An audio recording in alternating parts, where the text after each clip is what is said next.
আসসালামু আলাইকুম রহমতুল্লাহ।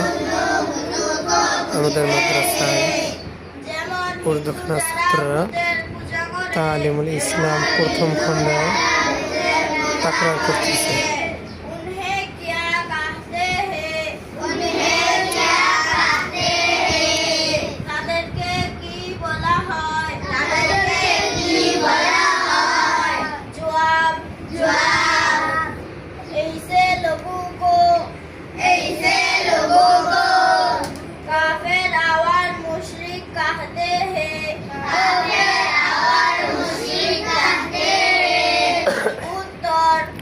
যে ছাত্রটি তাকরার করছে তার নাম হলো মোহাম্মদ জুবায়ের শেখ।